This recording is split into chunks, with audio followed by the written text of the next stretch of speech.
Good morning all of you. BA first year philosophy की class में आप सभी का पुनः हार्दिक स्वागत है। पिछले व्याख्यान में हमने चारवाक दर्शन के बारे में जाना था कि चारवाक दर्शन तत्व मीमांसा के बारे में क्या होता है। चारवाक दर्शन में हमने जाना था कि वो ये कहता है कि पृथ्वी जल वायु अग्नि इन चारों तत्व, ये चार तत्व जो है ये भौतिक हैं, उनको भौतिकवादी है, वो भौतिक तत्वों के अस्तित्व को स्वीकार करता है। वो कहता है कि किसी भी आध्यात्मिक या अभौतिक चीज की कोई सत्ता नहीं है। और भौतिक तत्व हैं वो भी 5 नहीं है, बल्कि भौतिक तत्व जो है वो भी 4 हैं। पृथ्वी जल वायु अग्नि, इन चारों के संयोग से ही विश्व का निर्माण होता है। कोई भी वस्तु है वो इन चारों के संयोग से बनती है। जब ये चारों तत्व अलग अलग हो जाते हैं तो वस्तु का विनाश हो जाता है। इसलिए जब इन चारों तत्वों के संयोग से विश्व बन रहा है, इन चारों तत्वों के अलग अलग होने से विश्व का विनाश हो रहा है, तो विश्व के विकास के लिए, विश्व के विनाश के लिए ईश्वर आदि नामक सत्ता को मानने की कोई आवश्यकता नहीं है। दूसरी बात, हम इस ईश्वर को इसलिए भी नहीं मान सकते क्योंकि ईश्वर का हमें कोई इंद्रिय प्रत्यक्ष नहीं होता, क्योंकि तत्व मीमांसा इसके वो ज्ञान मीमांसा पर ही आधारित है। ये कहता है कि हम केवल उसी चीज की सत्ता मान सकते हैं जिसका हमें इंद्रिय प्रत्यक्ष होता है, क्योंकि हमें आकाश का इंद्रिय प्रत्यक्ष नहीं होता, हमें स्पेस का इंद्रिय प्रत्यक्ष नहीं होता, इसलिए वो स्पेस को नहीं मानता। वो कहता है कि हम ईश्वर का भी हमें इंद्रिय प्रत्यक्ष नहीं होता, इसलिए वो ईश्वर की सत्ता को नहीं मानता। वो कहता है कि हमारा ज्ञान जब वर्तमान तक सीमित है, हमारा ज्ञान जब भौतिक तत्वों तक ही सीमित है, हमारा ज्ञान जब हमारे शरीर तक ही सीमित है, हमें ज्ञान केवल हमारे शरीर का ही होता है, हमें बोध केवल हमारे शरीर का ही होता है, तो आत्मा नामक चीज को मानने की कोई आवश्यकता नहीं है। हम आत्मा की सत्ता को भी नहीं मान सकते क्योंकि उसका भी हमें कोई इंद्रिय प्रत्यक्ष नहीं होता है। हमें केवल इंद्रिय प्रत्यक्ष हमारे शरीर का होता है, और वो शरीर जो है वो भौतिक तत्वों यानी पृथ्वी जल वायु अग्नि इन चारों से मिलकर बना हुआ होता है। आत्मा नामक किसी भी अभौतिक आध्यात्मिक अनादि अनंत नित्य शाश्वत चीज की को मानने की आवश्यकता नहीं है। अब जब आत्मा को मानने की आवश्यकता नहीं है तो बात आती है मोक्ष की, कि मोक्ष के बारे में चारवाक दर्शन क्या मानता है। ये कहता है कि जब व्यक्ति का जीवन उसके शरीर तक सीमित है, व्यक्ति का जीवन उसके वर्तमान समय तक सीमित है, तो मोक्ष आदि की अवधारणा जो है ये एकदम कल्पना मात्र है।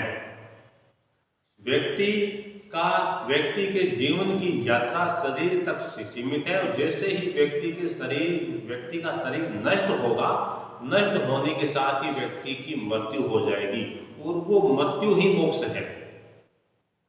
शरीर जो है वो आत्मा है, वो शरीर की मृत्यु ही मोक्ष है, इसके अलावा मोक्ष की और कोई डेफिनेशन नहीं है। चारवाक दर्शन के अनुसार यदि हम ये माने कि हमारे शरीर में चेतना होती है, हम चेतना जो है उसको यदि आत्मा की संज्ञा दें, तो चारवाक कहता है हम चेतना को मान सकते हैं, लेकिन वो चेतना जो है वो शरीर के अंदर ही विद्यमान रहती है। वो चेतना जो है वो आत्मा नामक किसी भी अन्य चीज में विद्यमान नहीं होती। वो चेतना है वो हमारे शरीर के अंदर विद्यमान रहती है, इसलिए शरीर से विशिष्ट आत्मा ही को आप आत्मा मान सकते हो। चैतन्य जो है उससे विशिष्ट शरीर जो है वही आत्मा है, और शरीर की मृत्यु को ही हमें मोक्ष मानना पड़ेगा, क्योंकि हम ये नहीं मान सकते कि इस व्यक्ति का शरीर नष्ट हो जाता है, एक शाश्वत चीज शेष रह जाती है जिसको बाद में जाके मोक्ष या मुक्ति मिलती है। ऐसा नहीं है। व्यक्ति के शरीर के नष्ट हो जाने के बाद में सब कुछ नष्ट हो जाता है, उसे शुभ अशुभ कर्म जो है, उसके अच्छे बुरे कर्म जो है, वो चेतना है उसकी, वो सारा उससे मृत्यु के साथ ही सब कुछ समाप्त हो जाता है। इसलिए ये कहता है कि मोक्ष या अपवर्ग नाम की कोई चीज नहीं है, मृत्यु ही मोक्ष है और शरीर की मृत्यु होना ही सब कुछ है।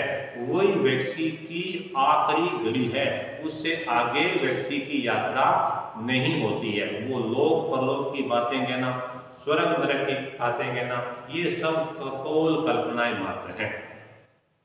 अब वो कहते हैं कि व्यक्ति ईश्वर और आत्मा की सत्ता को नकारने के बाद में वो लोक परलोक की सत्ता को भी नहीं मानता। इसके बाद में वो कहते हैं कि व्यक्ति के जीवन का लक्ष्य कहाँ हो और व्यक्ति कहाँ तक सीमित हो, इसके बारे में वो कहता है कि भारतीय संस्कृति में 4 प्रकार के लक्ष्य माने गए हैं। एक तो है धर्म, अर्थ, काम और मोक्ष।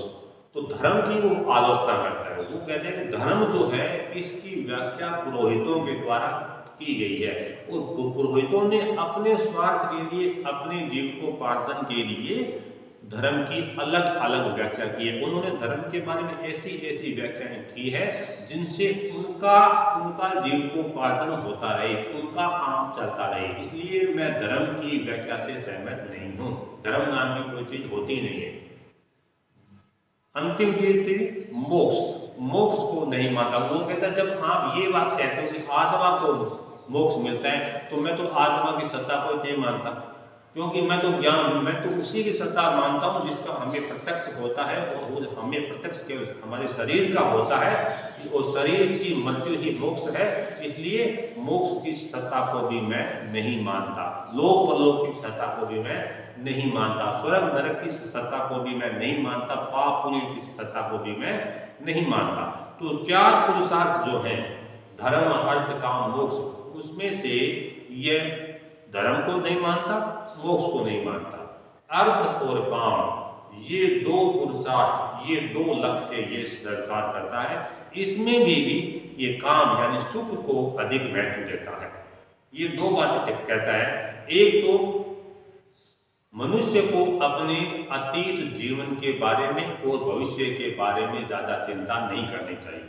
उसे अतीत में क्या हुआ, अतीत में मैंने क्या किया और मैं भविष्य में क्या करूंगा, इन दोनों पर भी उसे चिंता नहीं करनी चाहिए। व्यक्ति का ध्यान केवल वर्तमान जीवन पर केंद्रित होना चाहिए। व्यक्ति को अपने वर्तमान जीवन और अपने वर्तमान शरीर पर ही अपना ध्यान केंद्रित करना चाहिए, क्योंकि मोक्ष नाम की कोई चीज है नहीं, आत्मा नाम की कोई चीज है नहीं। इसलिए उसे केवल वर्तमान समय पर सीमित रहना चाहिए और अपने शरीर तक ही सीमित रहना चाहिए। दूसरी बात, व्यक्ति के जीवन का लक्ष्य क्या हो, तो वो कहता है कि व्यक्ति के जीवन का लक्ष्य अर्थ और काम है, लेकिन इसमें भी काम यानी सुख जो है वो व्यक्ति के जीवन का चरम लक्ष्य है।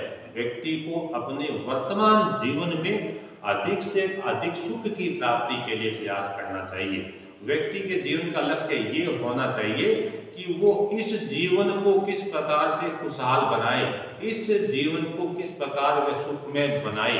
इसलिए व्यक्ति के जीवन का लक्ष्य एक ही है कि वो वर्तमान जीवन को अधिक से अधिक सुखप्रद बनाए। तो सुख ही व्यक्ति के जीवन का लक्ष्य है। इसलिए उसके दर्शन को सुखवादी दर्शन भी कहा जाता है, क्योंकि सुख ही उसके जीवन का एकमात्र ध्येय है। हालांकि वो अर्थ और काम दोनों को मानता है, लेकिन परम लक्ष्य की जब बात आती है, चरम लक्ष्य की जब बात आती है, तो अंतिम साध्य की जब बात आती है, तब वो काम यानी सुख को ही परम पुरुषार्थ मानता है। चार्वाक दर्शन इसके साथ वस्तुवादी भी है। वो कहता है कि वस्तुओं का स्वतंत्र अस्तित्व होता है। कोई ज्ञाता यानी देखने वाला, जानने वाला उस वस्तु को माने या न माने, देखे या न देखे, लेकिन वस्तुओं का अपना स्वतंत्र अस्तित्व है।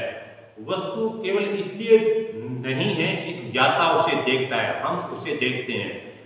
अगर व्यक्ति देखने वाला न भी हो, ज्ञाता उसे देखने वाला न भी हो, तो भी वस्तुओं का स्वतंत्र अस्तित्व रहता है। वस्तुओं का अस्तित्व ज्ञाता पर निर्भर नहीं है, वस्तुओं का अपना स्वतंत्र अस्तित्व होता है। वस्तु की अपनी स्वतंत्र सत्ता होती है, इसलिए उसे वस्तुवादी भी कहा जाता है। चार्वाक दर्शन को जड़वादी भी कहा जाता है, क्योंकि वो मानता है कि केवल जड़ यानी भौतिक वस्तुओं की ही सत्ता है, चेतन या आध्यात्मिक वस्तुओं की कोई सत्ता नहीं है। चार्वाक दर्शन जो है इसे स्वभाववादी भी कहा जाता है। वो कहता है कि वस्तुओं का स्वभाव होता है और उस स्वभाव के अनुसार ही वो कार्य करते हैं।